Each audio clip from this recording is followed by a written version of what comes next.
3200년 전이라고 하니까 감이 좀 잘 안 오실 수 있을 텐데요. 그 시기는 우리나라로 따지면 고구려 백제 신라 이 삼국도 채 성립되기도 전에 청동기 시대 정도 되는 그러한 시대입니다. 그때에 이스라엘 베들레헴 땅에서 있었던 일입니다. 때는 밭에 보리가 노랗게 익어서 이제 막 추수를 시작하던 그런 무렵이었습니다. 여러분, 이스라엘은 우리와는 달리 밀과 보리를 주식으로 삼고 있기 때문에 그 보리를 추수하는 때가 1년 중에 가장 즐겁고 풍성한 때였습니다. 오늘 우리가 추수감사주일로 지키는 것처럼 1년 가운데 가장 풍성하고 가장 은혜가 넘치고 즐겁고 감사한 그 때가 바로 그 시즌입니다. 베들레헴에 살고 있는 큰 부자가 한 명 있었습니다. 재산만 많은 것이 아니라 그 마을에서 상당히 명성도 있고 존경도 받는 그런 사람입니다. 그 사람의 이름은 보아스입니다. 보아스가 큰 부자였기 때문에 자기의 그 넓은 밭에서 노랗게 익은 보리를 추수하기 위해서 사람들을 불러 모았습니다. 여러분, 한번 생각해 보세요. 자기 소유의 그 넓은 땅에 또 노랗게 익은 보리가 가득하고, 아마 그 넓은 밭이니까 적어도 수십 명의 일꾼들이 모여서 열심히 땀 흘려 보리를 추수하는 그 모습은, 만일 우리가 그 주인이라면, 만일 우리가 보아스라면 얼마나 마음이 즐겁고 흥이 나고 행복하겠습니까? 사실 이스라엘이 많은 사람들이 존재하는 땅이었지만 그렇게 부자들만 있는 것은 아니었습니다. 그래서 가난한 사람들은 하루 벌어서 하루 먹기도 힘든 상황에 있었죠. 그래서 일꾼들이 이렇게 보리를 추수하는, 큰 부잣집에 보리를 추수하면 그 뒤를 따라서 많은 가난한 사람들이, 또 헐벗고 굶주린 사람들이 그렇게 추수하다가 땅에 떨어진 이삭을 줍기 위해서 뒤를 따라갔습니다. 그런데 이스라엘 사람들 가운데 많은 사람들이 그 뒤를 따라가고 있을 텐데, 이 땅 주인 보아스의 눈에 한 여인이 눈에 들어왔습니다. 어떤 여인이 그 일꾼들 뒤를 쫓아가면서 떨어진 보리 이삭을 줍고 있는 것이었습니다. 사실 여러분, 그 부잣집에 추수할 때는 많은 가난한 사람들이 그 뒤를 쫓아가기 때문에 그냥 그러려니 할 수 있죠.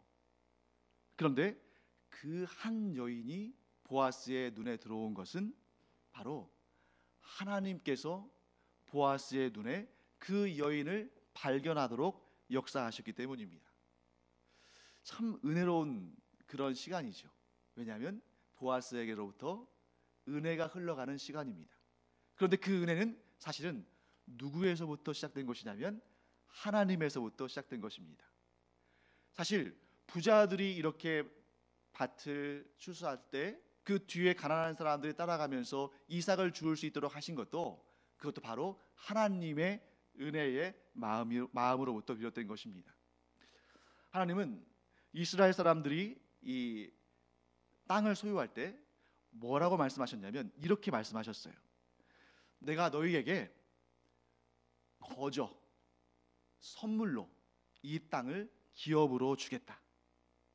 그런데 내가 너희에게 선물로 준 땅, 내가 너희에게 기업으로 준 땅에서 추수를 할 때는 그 땅에 추수하다가 떨어진 이삭들까지 싹 걷어들이지 말아라. 이렇게 추수하다가 이삭이 떨어지면 그건 그냥 놔둬라.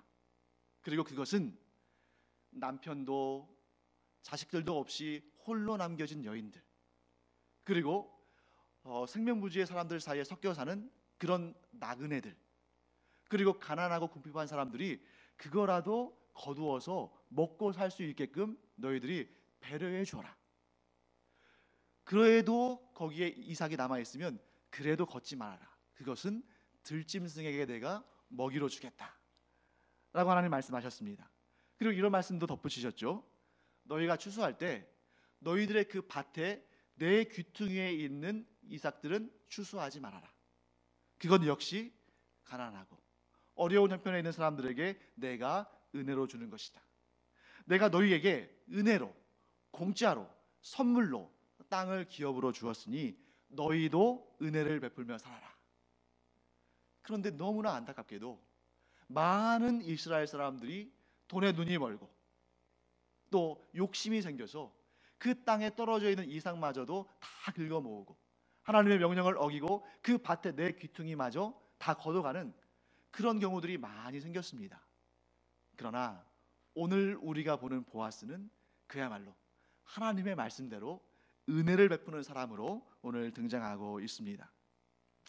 사랑하는 성도 여러분, 하나님의 마음을 우리가 들여다본다면 하나님은 은혜이시다라고 고백할 수밖에 없습니다. 여러분과 제가 이 땅에 태어날 때 아무것도 가지지 않고 태어났는데 하나님께서 오늘 우리에게 먹여주시고 입혀주시고 또 살려주셨습니다. 아니, 그런 걸 다 떠나서 우리의 생명의 원천이 바로 하나님의 은혜로부터 비롯됐다는 것을 우리는 반드시 고백해야 됩니다. 하나님께서 은혜를 베푸셨기 때문에 우리도 은혜를 베푸는 것, 하나님께서 우리의 아버지이시기 때문에 우리가 하나님을 닮아가는 것, 이것이 바로 순리입니다. 그래서 이제 보아스의 마음속에 하나님께서 뭘 담아주셨어요? 은혜의 마음을 담아주신 거죠. 그 은혜의 마음을 갖고 있던 보아스의 눈에 누가 들어왔습니까? 한 여인이 들어왔습니다. 여러분, 이 여인이 어떤 여인인지 궁금하지 않으신가요? 자, 이 여인의 인생 스토리에 대해서 우리가 잠깐 살펴볼 텐데요, 저와 함께 이 시점으로부터 10년 전으로 거슬러 올라가는 시간 여행을 한번 해보겠습니다. 자, 오늘 본문에 등장하는 이 보아스라는 사람, 그 사람의 친족 가운데 엘리멜렉이라는 사람이 있었습니다. 이 엘리멜렉이라는 사람이 유다 땅 베들레헴 땅에 거주하고 있었는데 그 땅에 안타깝게도 큰 기근, 가뭄이 발생했습니다. 엘리멜렉이 먹고는 살아야 되니까 이웃나라 모압 땅으로 피했습니다. 그래도 모압 땅에는 먹고 살 만한 식량이 있었기 때문에 그 땅으로 피한 것이죠. 그곳으로 가면서 자기의 아내 나오미, 자기의 두 아들 말론과 기럨, 그리고 자신까지 4명이 출발을 했습니다. 아마 처음에 출발할 때는 이런 마음이었을 거예요. 자, 내가 오죽하면 모압 땅에 가겠는가. 그러나 하나님께서 이 이스라엘 땅에 다시 곡식을 주시면, 이 기근을 그치시고 다시 풍년을 주시면 우리가 얼른 돌아와야지, 이런 마음을 가지고 갔을 텐데 안타깝게도 이 유다 땅 베들레헴의 기근은 한동안 계속되었나 봅니다. 그래서 엘리멜렉은 이 혼기가 가득 찬 자기의 두 아들을 결혼을 시키는데 모압 여인들과 결혼을 시켜요. 그래서 한 명의 이름은 오르바고 다른 한 명의 이름은 유명한 룻이라는 여인입니다. 그런데 거기에서 그냥 잘 먹고 잘 살고 평안하게 살면 좋을 텐데 정말 안타깝고 슬픈 일이 발생합니다. 나오미의 남편인 엘리멜렉이 그 모압 땅에서 죽은 것입니다.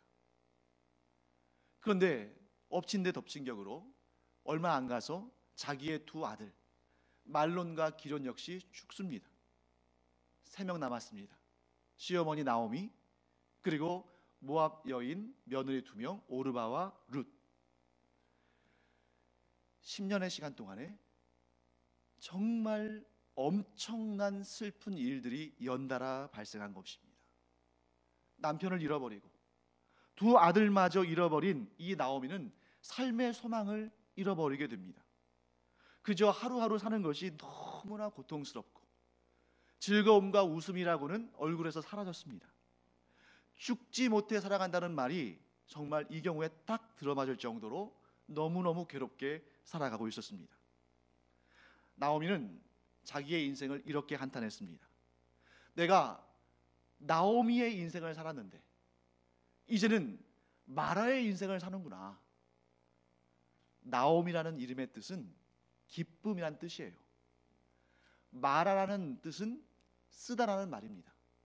그러니 지금 나오미가 뭐라고 한탄하는 것입니까? 내가 정말 누구도 부럽지 않은 그런 기쁨의 삶을 살아왔는데 이제 내가 쓰디쓴 인생을 살게 되었구나 하고 인생을 한탄했습니다. 사랑하는 성도 여러분, 누구라도 이런 처지에 있다면 정말 이런 고백 나오지 않겠습니까?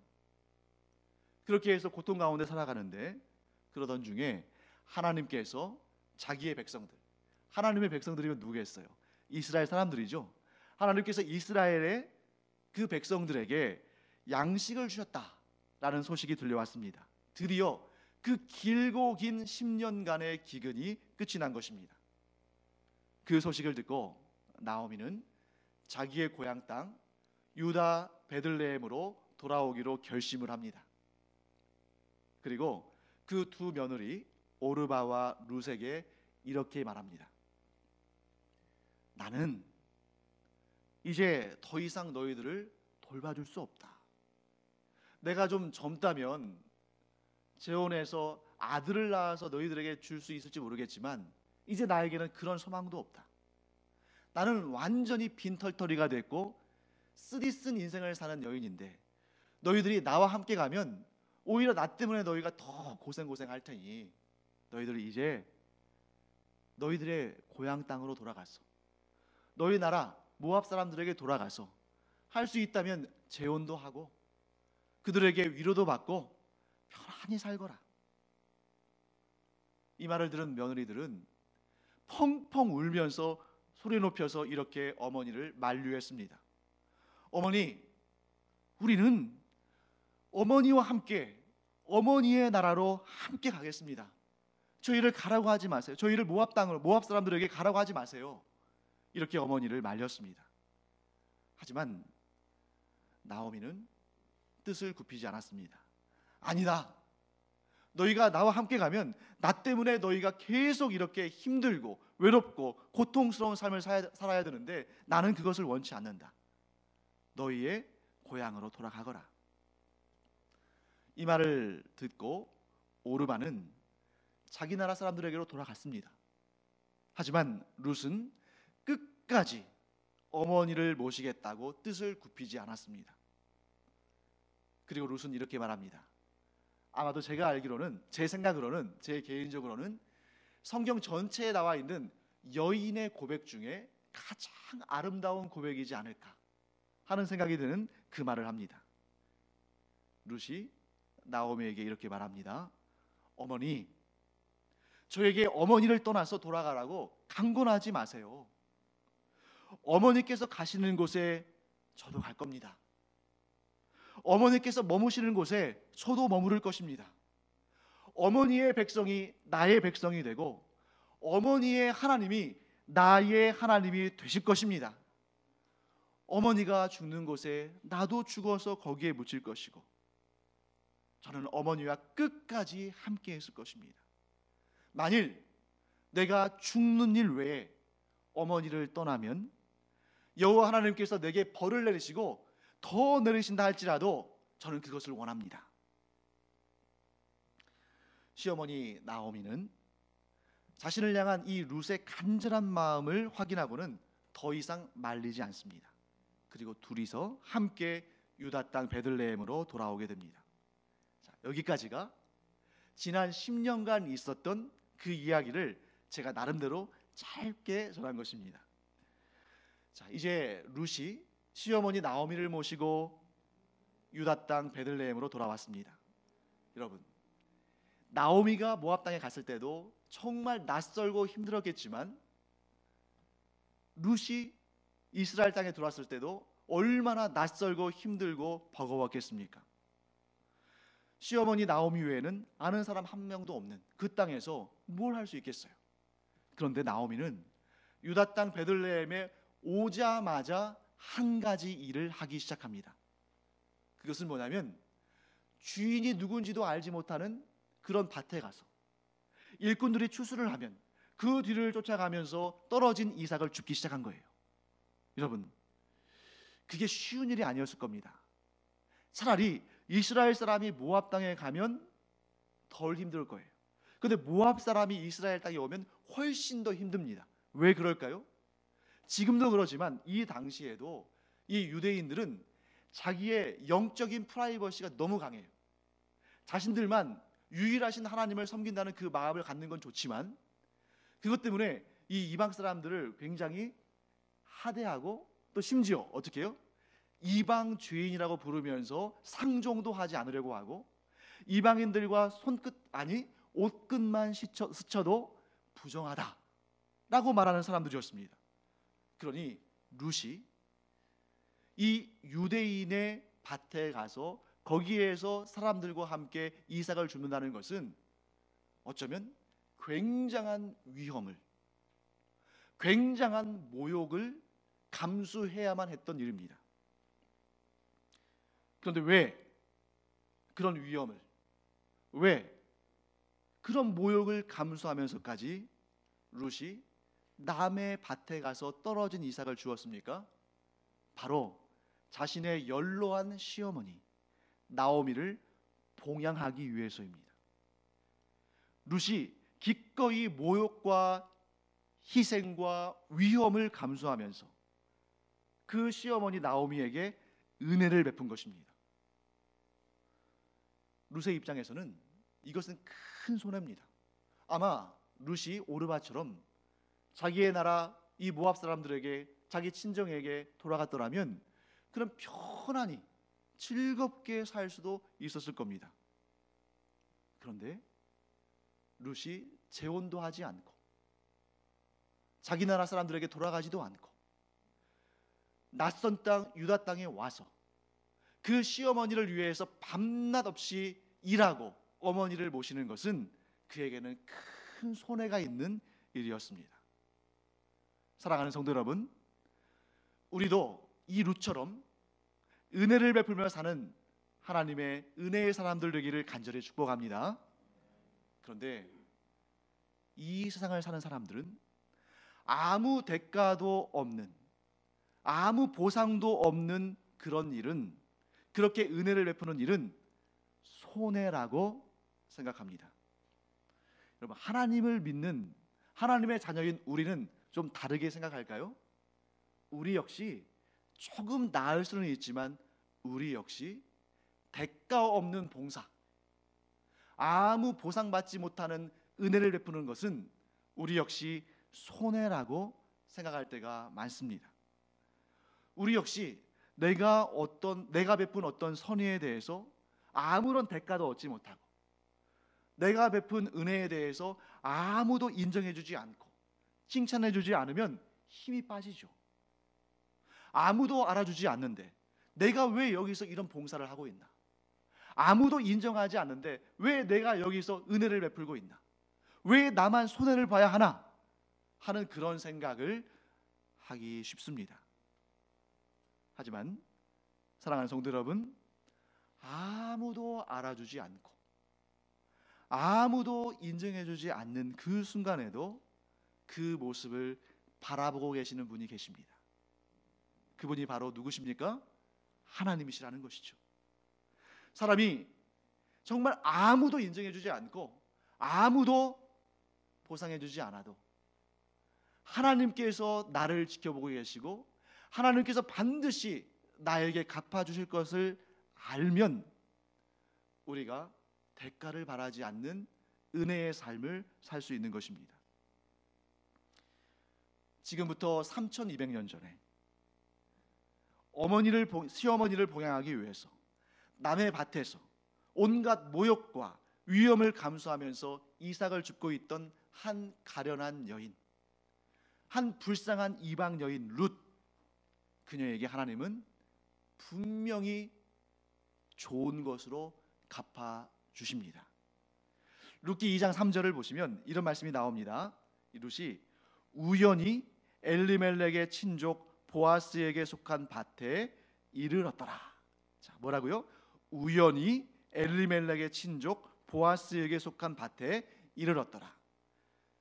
자, 하나님은 룻을 인도하셔서 이스라엘 베들레헴의 그 수많은 밭들 가운데 우연히 보아스의 밭에 들어가도록 인도하셨습니다.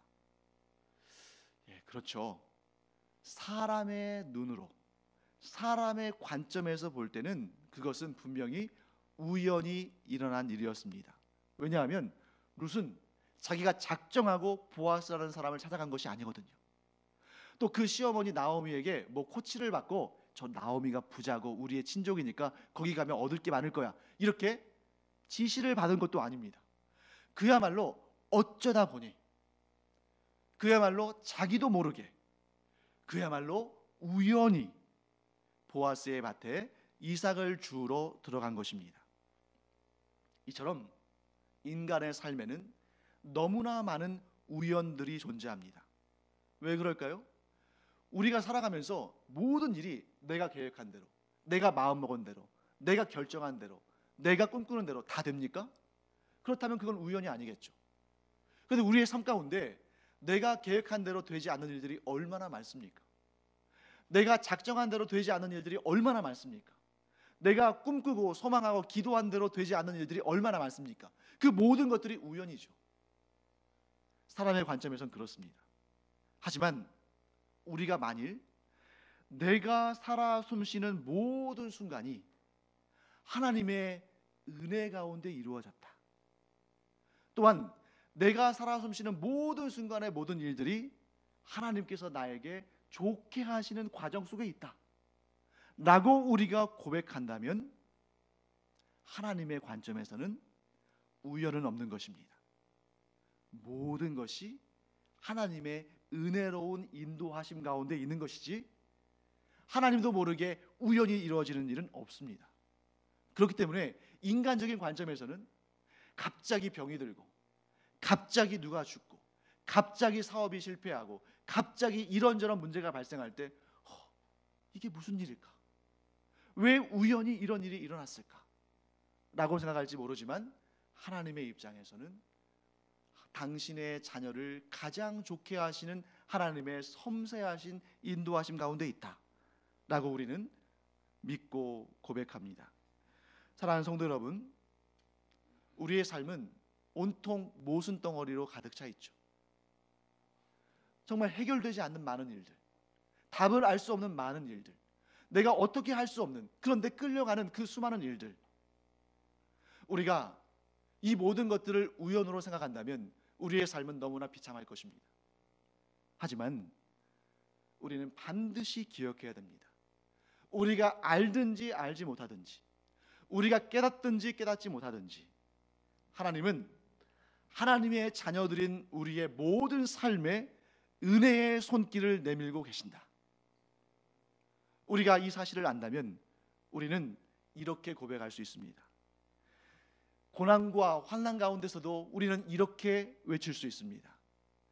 나를 버리지 않으시는 나의 아버지 하나님, 나를 택하시고 나를 존귀히 여기시는 나의 아버지 하나님, 나를 위해서 예수 그리스도의 그 영원하신 생명을 내어주신 나의 아버지 하나님은 이 힘들고 이 고통스러운 순간에도 여전히 나와 함께 하신다. 이 고백을 우리가 하나님 앞에 믿음으로 고백할 수 있는 것입니다. 자, 룻의 삶에는 이제 소망이 생겼습니다. 왜요? 보아스가 룻을 알아보고 그에게 은혜를 베풀기를 원했기 때문입니다. 이제 룻의 삶 가운데 지금까지는 너무너무 고생했지만 하나님께서 그녀와 함께 계심이 이제 본격적으로 드러나고 있습니다. 그러나 분명히 기억하십시오. 하나님은 이제서야 룻을 위해서 일하시는 것이 아닙니다. 룻은 알지 못했지만, 보아스도 알지 못했지만, 룻의 삶의 모든 순간에, 나오미의 삶의 모든 순간에 하나님은 그들을 위해 일하고 계셨던 것입니다. 자, 이제 다음으로 우리는 시선을 보아스라는 사람에게 한번 옮겨보겠습니다. 보아스는 이 여인이 어떤 여인인지 처음에 몰랐어요. 그런데 사환에게 물어보니까 그 여인이 이 보아스의 친족인 엘리멜렉의 며느리다, 그리고 그가 이런저런 고난 가운데서도 그 시어머니를 버리지 않고 그렇게 은혜를 베풀었다 하는 이야기를 알게 됐습니다. 그리고 나서 보아스는 룻을 위해서 몇 가지 조치를 취합니다. 룻에게 이렇게 말합니다. 너 다른 밭으로 가지 말아라. 네가 이방 여인이고 홀로 된 여인이기 때문에 위험할 수 있다. 그러니 나의 밭이 넓으니까 이 밭에서만 이삭을 추수해라. 그리고 자기의 거느린 소년들에게 이렇게 말합니다. 너희들 룻 건드리지 마. 참 소중한 사람이니까 함부로 말도 하지 말고 거칠게 굴지 말고 잘 보호해줘. 그리고 이 룻이 보아스의 이 곡식을 베는 일꾼들과 함께 음식을 먹을 수 있게 하고, 또 심지어는 이 곡식을 거두는 소년들에게 이렇게 지시합니다. 너희가 곡식을 추수해서 단으로 묶을 때에 일부러 그 가운데 몇 개씩 뽑아가지고 땅에 몰래 흘려놔. 그러면 이 룻이 이삭을 줍는 게 더 편하고 더 많이 주울 수 있을 거야. 사랑하는 성도 여러분, 이처럼 누군가 어려움에 처해 있고 도움이 필요한 사람에게 그에게 절실하게 필요한 것들을 채워주고 그를 보호해주고 그를 배려해주는 것, 여러분 이런 것들을 다 모았을 때 그것을 딱 두 글자의 한 단어로 요약하면 뭐라고 할 수 있습니까? 은혜입니다. 보아스는 지금 룻에게 은혜를 베풀고 있는 것입니다. 룻이 이런 큰 은혜를 받고 나자 보아스에게 이렇게 말합니다. 10절에 이런 말씀이 있죠. 룻이 엎드려 얼굴을 땅에 대고 절하며 그에게 이르되 나는 이방 여인이거늘 당신이 어찌하여 내게 은혜를 베푸시며 나를 돌보시나이까. 여러분 룻의 그 심정이 그대로 느껴지는 말이죠. 이방 여인들을 사람 취급도 하지 않는 그런 이스라엘 사회에서, 즉 그 사회에서 가장 약자인 그 여인에게 채워주고 보호해주고 배려해주고 있는 사람이 있다는 사실만으로도 얼마나 힘이 생기겠습니까? 시어머니 나오미 외에는 아는 사람이 한 명도 없는데 누군가가, 그것도 친절하고 능력도 있고 부유하고 이런 사람이 나를 지켜주고 나를 채워주고 나를 배려해 준다면 얼마나 든든하고 감사해서 눈물이 다 나오겠습니까? 그런데 그때 보아스는 룻에게 이렇게 대답합니다. 11절 말씀이죠. 보아스가 그에게 대답하여 이르되 내 남편이 죽은 후로 내가 시어머니에게 행한 모든 것과 내 부모와 고국을 떠나 전에 알지 못하던 백성에게로 온 일이 내게 분명히 알려졌느니라. 여러분, 저는 여기에서 은혜에 대한 아주 놀라운 원리를 발견했습니다. 은혜의 원리 무엇인지 궁금하시죠? 제가 설명해 드릴게요. 자, 룻은 누구에게 은혜를 베풀었습니까? 나오미, 자기의 시어머니 나오미에게 은혜를 베풀었죠.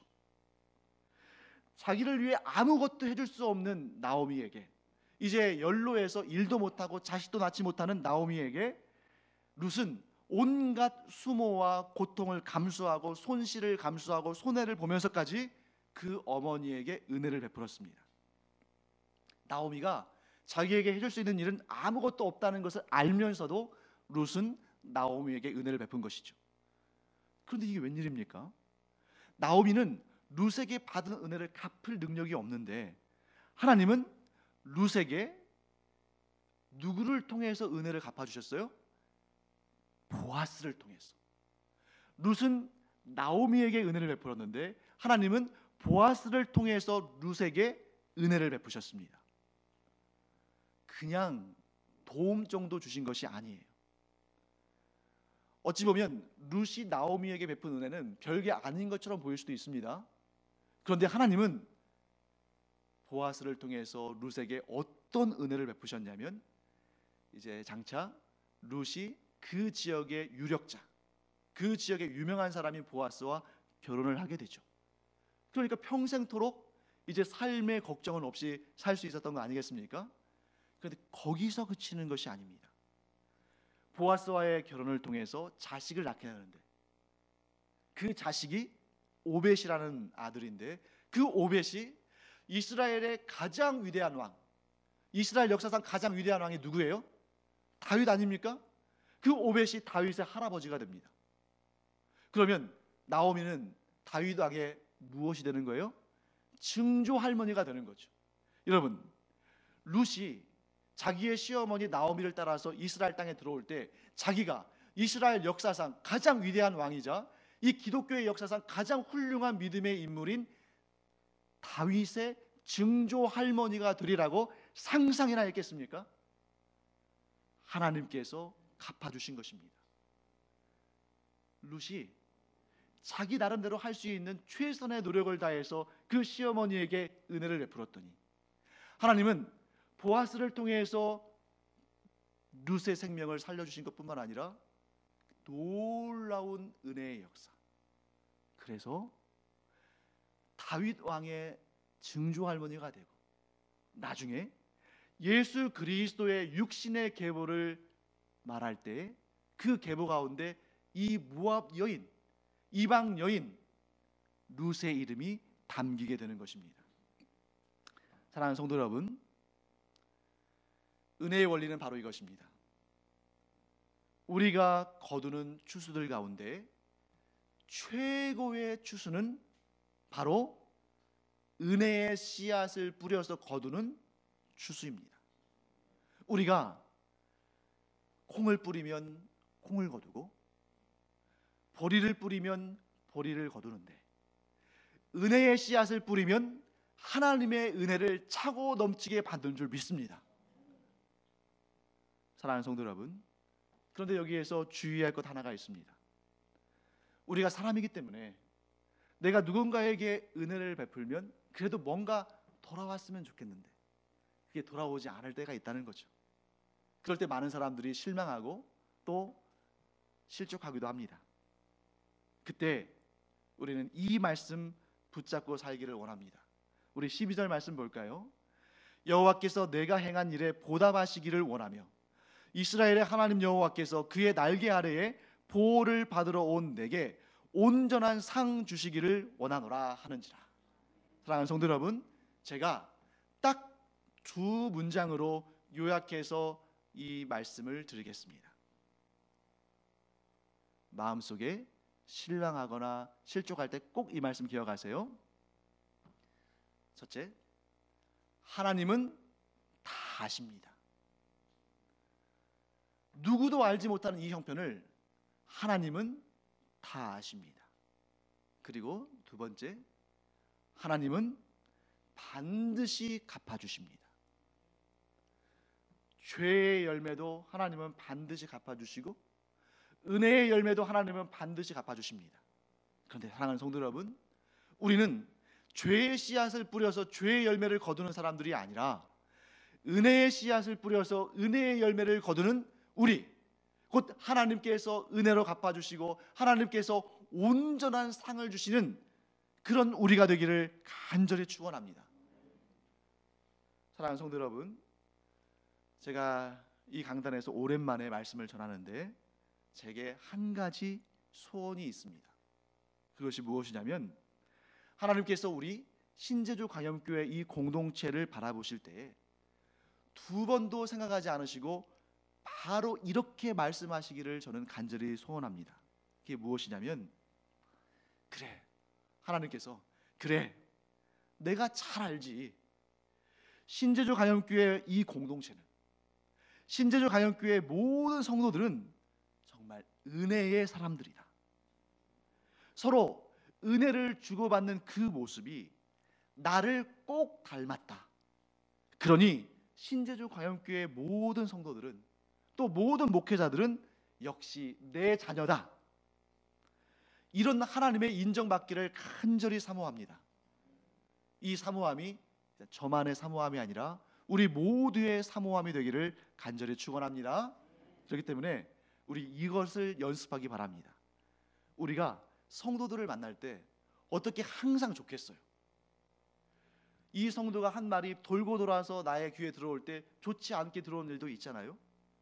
또 이런저런 일이 서로 관점이 다르고 서로 판단이 다르다 보니까 서로 어긋나는 결정할 수도 있습니다. 그럼에도 불구하고 우리가 서로 은혜의 마음으로 서로를 맞이하기 바랍니다. 은혜의 눈으로 바라보기 바랍니다. 무슨 말을 들을 때에도 우리가 은혜의 귀로 듣기를 바랍니다. 무엇보다 우리의 입에서 나오는 모든 말이 은혜의 말이 되기를 간절히 축원합니다. 그러면 우리는 은혜의 씨앗을 뿌리는 것입니다. 그러면 우리는 무엇을 거두겠습니까? 은혜의 열매를 거둘 것입니다.